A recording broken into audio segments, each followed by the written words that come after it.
ठीक है ना। फटाफट से इसको रिवाइज करते हो। ओके, क्या इंटरलोकेटरी ऑर्डर में रिवीजन अलाउड है? तो लॉ कहता है answer is no. Interlocutory order अगर है तो उसमें क्या अलाउड नहीं है? रिवीजन अलाउड नहीं है, ठीक है ना।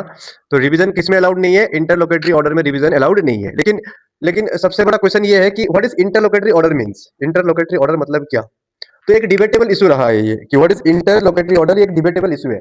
इसमें आप है ना, बहुत डिबेटेबल इशू है। क्यों है डिबेटेबल इशू? क्योंकि ये बीएनएसएस में डिफाइंड नहीं है। अगर बीएनएसएस में ये कहीं पे भी लिखा हुआ नहीं, अगर लिखा हुआ होता तो भाई डिबेटेबल इशू नहीं होता, लेकिन लिखा हुआ नहीं है, इसलिए ये क्या है? डिबेटेबल इशू है। What is an interlocutory order has always been a debatable issue, ठीक है। ये क्या है? ऑलवेज एक डिबेटेबल इशू है, ठीक है ना। बट इन्होंने क्या कहा कि अगर कोई ऑर्डर है जो प्रोविजनल नेचर का है या फिर टेम्पररी नेचर का है, तो उसको आप क्या बोल सकते हो? इंटरलोकेटरी ऑर्डर बोल सकते हो। अगर ऑर्डर क्या है? कोई टेम्पररी नेचर का ऑर्डर है या फिर प्रोविजनल नेचर का ऑर्डर है, देन उसको हम इंटरलोकेटरी ऑर्डर बोल सकते हैं। जैसे जैसे जैसे जैसे आप जो टेम्पररी इंजंक्शन है, टेम्पररी इंजंक्शन ऑर्डर है, उसको आप क्या मान सकते हो? इंटरलोकेटरी ऑर्डर मान सकते हो। जो क्या है? अपना टेम्पररी इंजंक्शन ऑर्डर है, उसको आप इंटरलोकेटरी ऑर्डर मान सकते हो। What is temporary injunction means? ये एक ऐसा इंजंक्शन ऑर्डर है जहां पे कोर्ट पार्टीज को कहता है कि अभी के लिए आप वो काम नहीं कर सकते हो, जब तक हमारा फाइनल डिसीजन नहीं आएगा तब तक आप ये काम नहीं कर सकते हो। लाइक से फॉर एग्जांपल, दोनों पार्टीज के बीच में कोई लड़ाई चल रही थी, लाइक जमीन को लेकर कोई लड़ाई चल रही थी, जमीन में खुदाई होने वाली थी, ठीक है ना। तो कोर्ट ऑर्डर दे देगा, बोलेगा कि भाई अभी आप खुदाई नहीं कर सकते हो, जब तक हम फाइनल ऑर्डर पास नहीं करेंगे तब तक खुदाई को रोक दिया जाए। या फिर बिल्डिंग बन रहा था, उस जमीन में बिल्डिंग बन रहा था, जिस जमीन में डिस्प्यूट चल रहा है उसमें बिल्डिंग बन रहा था, तो कोर्ट ऑर्डर दे देगा कि भाई अभी बिल्डिंग नहीं बनाओगे, बिल्डिंग का जो भी काम है, कंस्ट्रक्शन का जो भी काम है, इसको रोक दो, जब तक हम फाइनल ऑर्डर नहीं देंगे तब तक आपको बिल्डिंग में काम मतलब स्टार्ट नहीं करना है, काम आगे नहीं बढ़ाना है। तो उसको हम बोल सकते हैं टेम्पररी इंजंक्शन। तो टेम्पररी इंजंक्शन को आप क्या बोल सकते हो? इंटरलोकेटरी ऑर्डर बोल सकते हो, ठीक है। जहां पे ऑर्डर अभी क्या नहीं है? फाइनल नहीं है, प्रोविजनल नेचर का ऑर्डर है, फिर टेम्पररी नेचर का अगर ऑर्डर है तो उसको आप इंटरलोकेटरी ऑर्डर बोल सकते हो। लेकिन बोला है कि but the true test of determining whether or not an order is interlocutory in nature is whether the order in question finally dispose of the right of the parties or leave the case still alive and undecided. अब इसका मतलब क्या है? ये कह रहा है कि कैसे पता करेंगे कि ये ऑर्डर इंटरलोकेटरी ऑर्डर है कि नहीं है? कैसे पता चलेगा? इसका नेचर कैसे पता चलेगा कि ये ऑर्डर जो है वो इंटरलोकेटरी ऑर्डर है?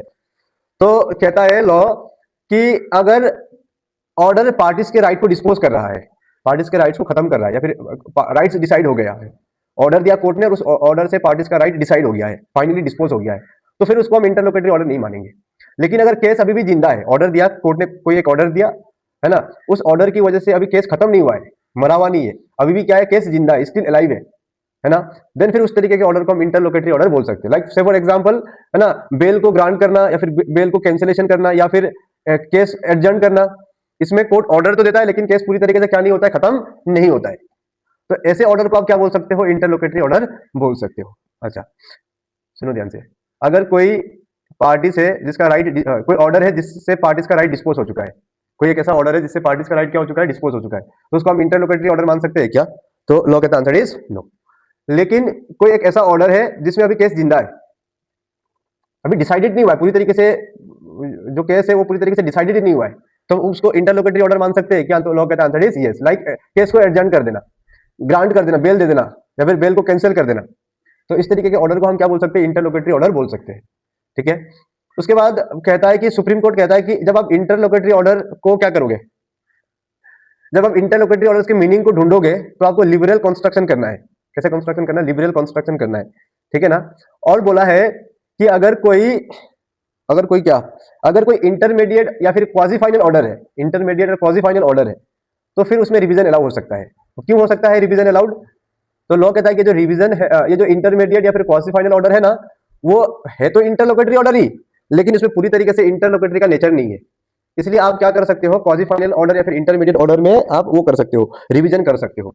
सबसे पहले स्टार्टिंग में हम लोगों ने पढ़ा था कि अगर कोई इंटरलोकेटरी ऑर्डर है तो उसमें रिवीजन, हाईकोर्ट रिवीजन नहीं कर सकता है, ठीक है ना। हाईकोर्ट क्या नहीं कर सकता? रिवीजन नहीं कर सकता है। लेकिन अगर कोई ऑर्डर क्वासी फाइनल ऑर्डर है, इंटरमीडिएट ऑर्डर है, तो फिर यहाँ रिवीजन अलाउड है क्या? तो लॉ कहता आंसर इज यस, इसमें रिवीजन अलाउड है, क्योंकि ये प्योरली क्या नहीं है? इंटरलोकेटरी नेचर्स के नहीं है। इतनी बात आपको याद रख लेना है। हाँ,